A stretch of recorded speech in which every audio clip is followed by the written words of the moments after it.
Let's get right into it. We're not talking about the AI that just writes poems or summarizes articles anymore. Today, we're diving into AI that acts. This is all about Agentic AI, and let me tell you, it brings a whole new class of safety challenges to the table. Ones that pop up the second an AI can make its own decisions and take action in the real world. So, to really get a handle on how big this shift is, let's start with a simple comparison.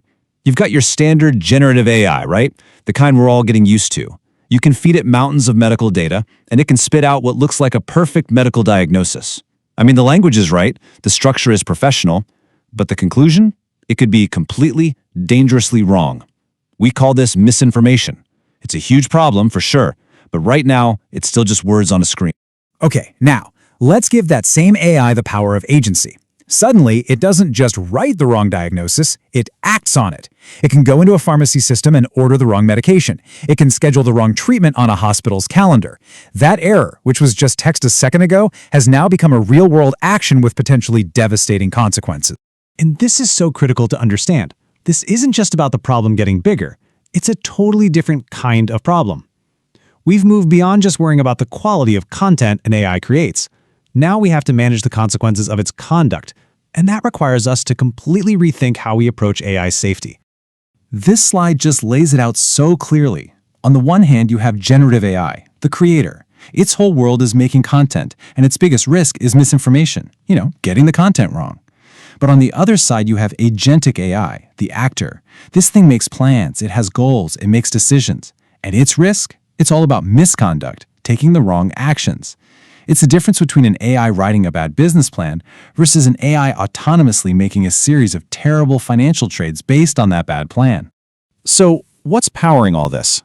Well, at the very heart of it all are large language models, or LLMs. Think of an LLM as the foundational brain.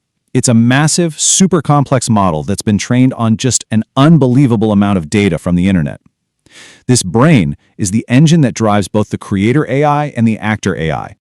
But an agentic system, that's something more. It's a whole framework built on top of that LLM brain.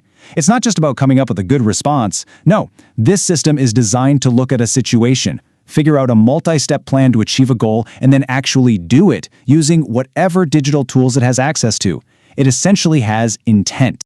And that brings us to the single most important takeaway from this whole discussion. And it's captured perfectly in this quote.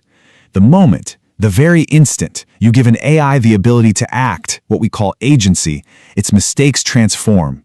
A simple error, a piece of misinformation, it metastasizes. It becomes active misconduct because the system doesn't just say the wrong thing, it does something based on that wrong thing. So how do these things actually break? Well, as a safety engineer, my first instinct is to look inside the machine. And one of the most critical failure points is internal. It's when the agent's own thought process, what we call its reasoning chain, gets corrupted. See, every agentic AI runs on this basic loop. First, it analyzes the situation with whatever data it has. Second, it formulates a strategy to reach its goal. And third, it executes that strategy. That whole sequence is the reasoning chain. And every single link in that chain is a place where things can go catastrophically wrong. Okay, the first major internal threat is what we call an adversarial attack. This is when a bad actor crafts a very specific, tricky input, maybe a piece of text or an image, that's designed to fool the AI. It's not like a password, it's more like an optical illusion for the AI's mind. A person might not notice anything wrong, but for the model, it triggers a hidden weakness and causes it to completely bypass its safety rules. And here's where it gets really scary. An adversarial attack doesn't just make the AI say something weird, it can actually hijack its entire planning process. It corrupts that formulate strategy step. For example, a hidden prompt could trick a supply chain agent into thinking there's a huge demand for something useless, causing it to order millions of units. Or it could fool a trading agent into dumping a valuable stock by feeding it cleverly disguised fake news. The agent's own drive to achieve its goal gets turned against it. The second internal failure is, in some ways, even scarier: hallucinations. This is when the AI just makes stuff up. It states something that is completely, totally false with all the confidence of a textbook. It's not just getting a detail wrong, it's a pure fabrication that the model believes is 100% true. Now, for an agent, this is uniquely dangerous because one single hallucinated fact can poison the entire reasoning chain right from the start. If a medical agent hallucinates that a toxic chemical is a safe ingredient during its analyze situation step, well, every single thing it does after that, the strategy it creates, the actions it takes, will be based on that lie. It will then pursue a deadly, flawed plan with perfect, unwavering logic. So we've looked at the technical problems inside the machine, but that's only half the story. To really get the external crisis this is creating, I'm going to bring in our legal tech strategist. Thanks. Yeah, as a legal strategist, I see a totally different crisis brewing. It's not in the code, it's a fundamental breakdown of our laws around who owns what, intellectual property. This right here is the question that our entire legal system is just not ready for. I mean, think about it. When an autonomous agent designs a new car part, or writes a piece of code, or composes music, who owns it? Who gets the patent or the copyright? Is it the company that built the AI? The person who gave it the initial goal? Or are we walking into a new world where the AI itself has some kind of claim? We just don't have the answers. To even start to sort this out, we need to get serious about a concept called provenance. Provenance is basically the digital paper trail. It's the verified, unchangeable record of where an idea or a piece of content came from. Without a foolproof way to prove whether an AI came up with an idea on its own or just stitched it together from copyrighted data it was trained on, well, our whole system of IP law just stops working.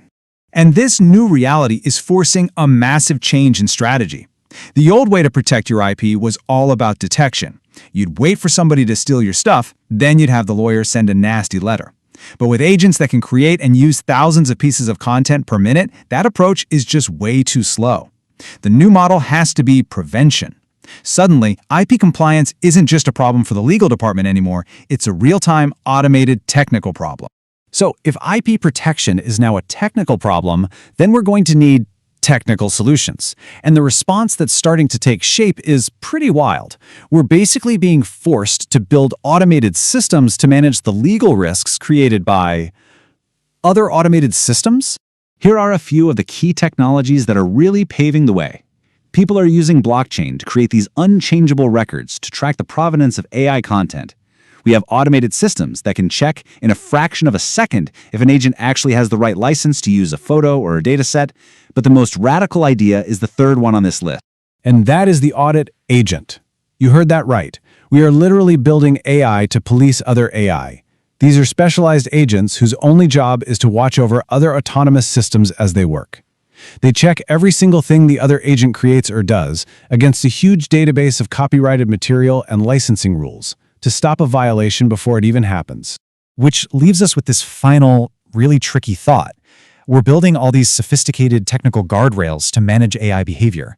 But what happens when the guardrails themselves fail? If one of these audit agents messes up and lets a huge copyright infringement slip through, who's on the hook legally? And from an engineering standpoint, how do you even build a system that can reliably audit another system that might be just as complex or even more complex than itself? It just throws us right back to these deep legal and ethical questions. It seems like for every technical solution we come up with, an even bigger challenge for society pops up right behind.